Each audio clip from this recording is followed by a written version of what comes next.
Many people think luxury is about what you own, but the kind of luxury that actually feels elevated is rarely about cost and almost never about display. It's something you recognize immediately, even if you can't quite explain why.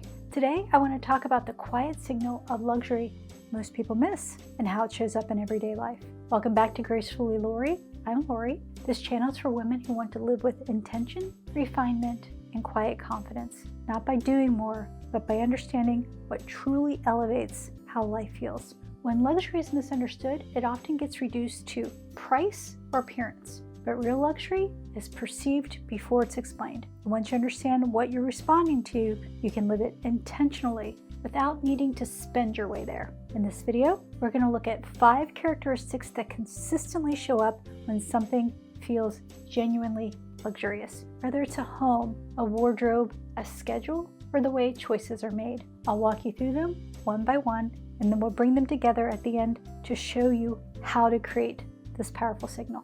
The first characteristic, one of the fastest ways to tell whether something feels luxurious, has nothing to do with quality and everything to do with luxury rarely overwhelms. When something is in proportion, nothing competes for attention. You don't feel like you're taking it all in at once. You don't feel crowded. You don't feel like something is too much, even when there's abundance. Everything feels appropriately sized to the life being lived. That sense of balance is one of the earliest signals of luxury and is often overlooked. So let's take a look at what this looks like in real life. In personal style, proportion shows up when an outfit feels complete without feeling busy. Nothing is fighting for attention. Nothing feels added just to make an impression. In a home, proportion is felt when rooms feel comfortable to move through, not sparse, not overfilled, just right for how the space is actually used. With time, proportion shows up in schedules that feel full without feeling frantic. There's enough structure to support life and enough space to move through it calmly. And even in conversations, proportion matters. Words feel measured. Nothing is rushed. Nothing spills over unnecessarily. Luxury begins to feel real when things are held in proportion. Not oversized, not underdone, simply balanced in a way that supports ease rather than effort. That sense of proportion is the first quiet signal that something has been chosen with care.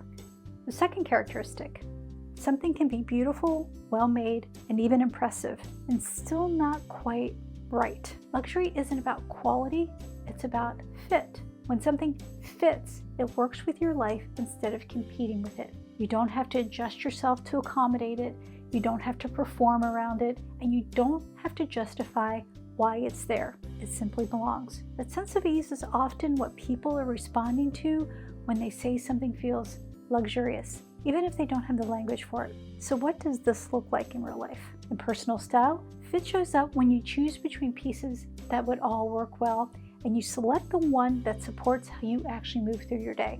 Sometimes that's the jacket that layers easily.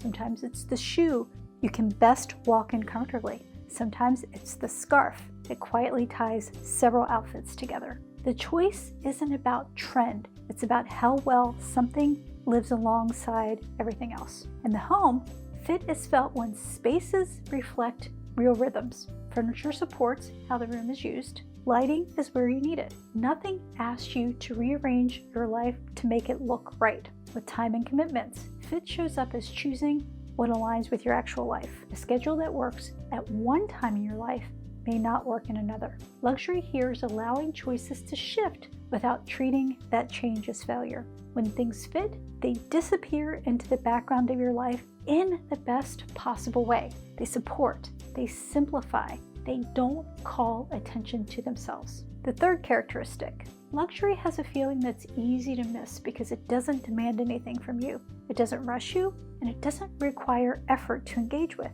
When something feels truly luxurious, you notice how little work it asks of you. You don't have to explain it, you don't have to manage it, you don't have to stay on around it. There's a calm, unforced quality to the experience. You're not trying to keep up. You're not trying to take it all in. You're not trying to make it work. That sense of ease is one of the clearest signals of luxury and one of the most misunderstood. So what does this look like in real life? In personal style, ease shows up when clothing moves with you instead of restricting you. You're not adjusting all day. You're not aware of what you're wearing.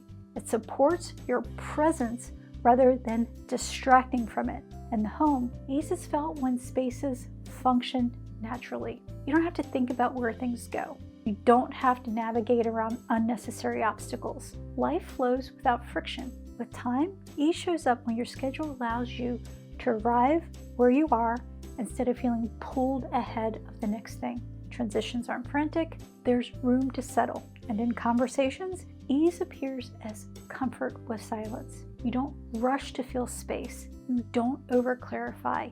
You allow exchanges to unfold naturally. Luxury feels calm to engage with. It doesn't ask you to perform. It doesn't demand your attention. It allows you to be present. That ease is another quiet signal, one that's felt immediately, even if it's rarely articulated. The fourth characteristic. Luxury often reveals itself not in what's added, but in knowing when to stop. Restraint isn't about having less. It's about confidence. The confidence to say, this is enough.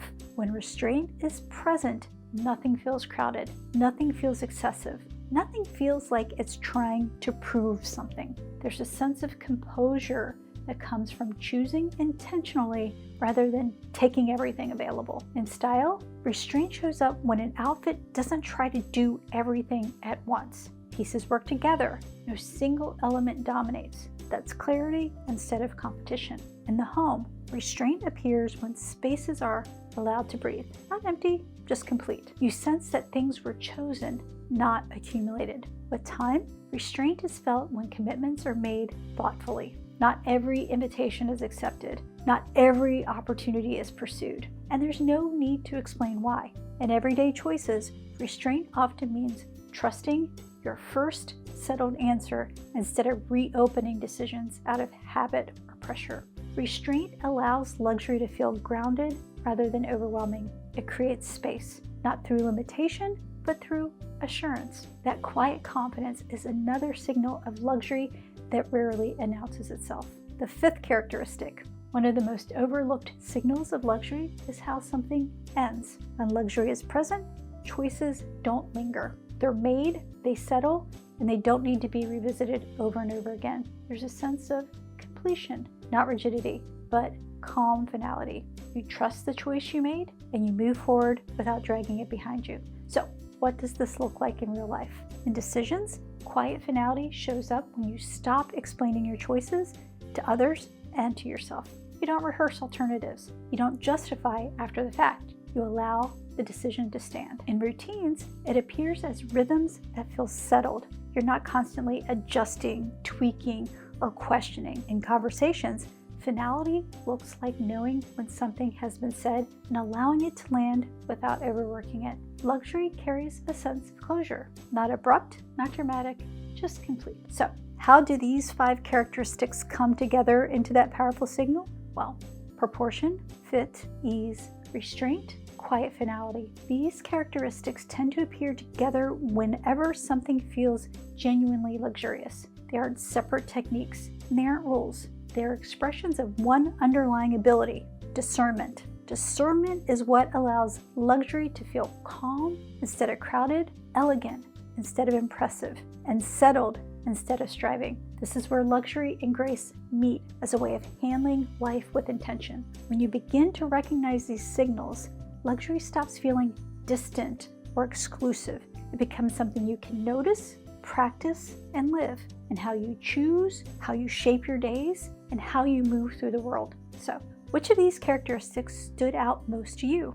Proportion, fit, ease, restraint, or quiet finality? Please share in the comments. I love hearing your thoughts. And if this video resonated, please like this video so it can be shared with others. And if you've been enjoying these conversations on graceful living, please subscribe to continue on this journey with me. Until next time, my graceful friends.